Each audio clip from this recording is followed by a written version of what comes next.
name's Stewart. I go to UGA. This is my first ever time sharing my testimony in public.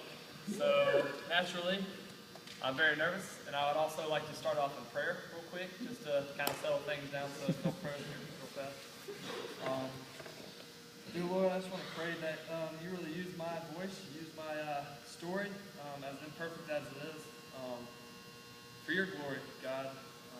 And that I just be real with these people today, Father, that I not try to sugarcoat it, not try to romanticize it in any way, but just be straightforward and just really not depend on myself for this, Father. And I pray that you just use my heart today, Father. And I pray all this in your name, Lord. Amen. All right. So I get a little nervous when I'm in front of people, so just bear with me. We'll try to get through this together. Like I said, my name's Stewart. I'll start back before college life. I'm a sophomore, so I've been alive for 20 years now. I was raised in a good home with 2 loving parents, 3 siblings. And honestly, my life was really good. I was very well loved. Unfortunately, my father figure was he was not a Christian, so I didn't completely have that manly relationship that I could have growing up in my childhood. But like I said, he wasn't abusive, he was loving. They were both very patient with me, because I can be quite a handful, especially growing up with 3 other siblings. But just from there, I played sports all my life. I was in high school, and we'll skip forward to high school at least. I played baseball. I was going to try to play baseball in college. And this is all before I became a Christian, by the way. God really just kind of pushed me in a direction that I had no idea where I was going. My mind was entirely set on playing baseball at some small school, really just focused on that. And he quickly turned it. I actually had a ligament coming out of the elbow, coming out of the bone of my elbow. It sounds bad. It's not awful as long as you don't use that for throwing. So instead, I was a late application to UGA, like Olivia, and by the grace of God alone, somehow I got in. I got into Georgia. That's where I went. Immediately accepted it. Didn't want anything else from then on. Baseball was thrown out the window, thankfully. So I get up to UGA, and all throughout high school I didn't drink, I didn't party, I didn't do any of that stuff. I just decided not to. It was mostly for sports. So when I get to college, I'm not playing sports. So naturally in Athens, I decide, okay, I want to live the life. I want to live the life that I want to live. I want to be who I want to be. And I started drinking, started going downtown and partying. I started falling into a lot of deeper sin. I started lusting for girls. I started falling into that. Eventually, I actually had met people with Campus Outreach that I'm here with now. I met a few of the older guys, a few of the people in it before. But the big thing that really got me was Georgia-Florida weekend. Went down to St. Simon's with a group of people from my hall. Ended up having actually lost my virginity to a girl down there. And even though I wasn't a Christian, I was quite proud of it. I was very, I'm better than all my other friends at least. I still have that, So God loves me there. Well, I lost that, and that tore me apart. That tore me to shreds. Actually, the next day, I ended up telling my mom, which that can be quite intimidating. Actually, I told the girl that I was crushing on at that time. And the big one was I told the guy that was discipling. Well, that discipling as in we met up like once a week and just chatted. And I talked for an hour and a half, and he would, bless his heart, he would listen to me the whole time. But so I told him, and I was expecting, like, man, okay, just, accept the consequences, I'm already torn apart, so might as well, and he'll just rebuke me and just throw me off the side, maybe get mad at me, and I'll ask him for forgiveness later. Immediately off the bat, he didn't get mad at me, he didn't start shunning me, he didn't kick me out of our little one-on-one. He actually loved me more, which was extremely interesting to me. It was extremely encouraging for me. And this is, of course, after just really struggling from this.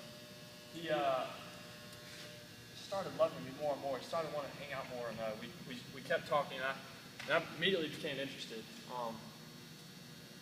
So from there, I'm trying to think about what happened. From there, I started getting more interested. I started going to the campus outreach meetings, started actually hanging out with them more, but I kept partying. I kept falling into the same kind of sins. I kept actually hooking up with that girl, just like maybe a couple more times, and that rest of that semester, I actually claimed Christianity, but I was still, like, I claimed, my heart was changed. I felt the change, but I still was falling back into the sin. So later on in the semester, I was still partying and everything, and then we'll skip ahead to New Year's Eve. I partied that night. That ended up actually being the last time I drank, because when I got back to school, the second week back into school that next semester, I was all gung ho. All right, let's go party. Let's go downtown and drink. We're back in school, because whenever you have a lot of homework, for some reason, that's what everybody likes to do in Athens. So get back up to Athens, I'm like, all right, I'm going to go party. But this guy texted me that day, and he's like, hey, you want to hang out tonight? I'm like, oh, I'm going to go hang out with some friends, so we can do it during the middle of the day and not take up too much of my party time. So I meet up with him, and right when I get in the car with him to chat, because we didn't have enough time to get out of the car, he's like, all right, you sound like really vague then, so I'll just be straightforward with me. What were you planning on doing tonight?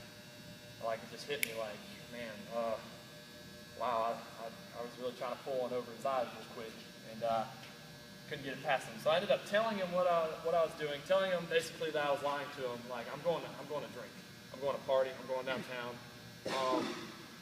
And again, the same guy, like, I just lied straight to your face, sort of, through text. The same guy showed me love again. Instead of pushing me away, he brought me closer. He actually invited me to a bonfire. He said, I'll try to quote it as close as I can, but he basically said, look, man, like, you can go downtown and do this. Like, I'm not here to judge you. I'm not here to push you away, like, from whatever you want to do. Like, this is going to be your decision entirely. But I would like to invite you to this bonfire that we're having, a bunch of campus outreach people. It'd be a really good expression of your faith that you claim to have. I mean, you didn't say that, but I knew it. Like, I felt it because of just the way he treated me. With just so much love, I knew that I was claiming something, but not living it out. So I ended up going to the bonfire that night. That's actually why New Year's Eve was the last time I drank. So that all ended, and so I started going to church with Campus Outreach. I started getting more involved with the community, getting more involved with the people around, and like, it's just been so eye-popping. And I wish I could say it in there. Thankfully, nothing as big as sex or anything has come since then, but I'm still struggling with a lot of sin. Like, just recently, there's been just a large wave of just depression, I guess. Depression, I would say, from just lack of contentment in what God has done for my life. I've actually been in a season where I've been just straight praying to God to make me better, so I can do things, to make me more like Him, so that He can use me, and just really just like putting a chokehold on what God can do in my life. For some reason, I just let myself, only no one told me this, but I let myself start to think like, God can only use me if I'm more mature. Which I'm sure He can, but it's cool. Like, actually, just recently, this past week has been really good, because He's been showing me that my imperfections are what make me usable for God. The fact that I'm not perfect, the fact that I suck at a lot of things, that I'm terrible at a lot of things, and He's blessed me with being good at some things. I'm not gonna lie. The fact that I'm imperfect is what makes me able to reach out to people, reach out to others who maybe share the same struggles I do in my life. Thankfully, a couple of verses that I've actually been beginning to memorize lately, thanks to Thorn, my G group leader, lately has been 2 Corinthians chapter 12, verses 7 through 10. And it basically, I'll do the best that I can to memorize it. But it says, so to keep me from becoming conceited because of the surpassing greatness of the revelations. Yeah, I got it now. A thorn was given me in the flesh, a messenger of Satan, to keep me from becoming conceited. 3 times I pleaded with the Lord that it should leave me. But he said to me, my grace is sufficient for you. And then for a long time I was just saying this and just memorizing it, but then right after I said it, it would mean nothing. It would just die to me. But this is where it started hitting me like, his grace is sufficient for me. Therefore, I will boast all the more in my weakness, so that the power of Christ may rest upon me. And that's only through 9. 10 basically the last half, like the first half I struggled with. It says, for when I'm weak, then I'm strong. Embarrassing on everything. But basically, like it just has a lot of meaning now. And God has been really grateful with making me more and more content. Of course, I'm not perfect, but that's the beauty of my life, is that He's used that for His gain. He is using that for His perfection, to help me be able to show and express His perfection. And so that's basically my story in a very quick, unorganized, summed up version. But if y'all have any more questions, feel free to ask afterward, but that's about it. Thank you.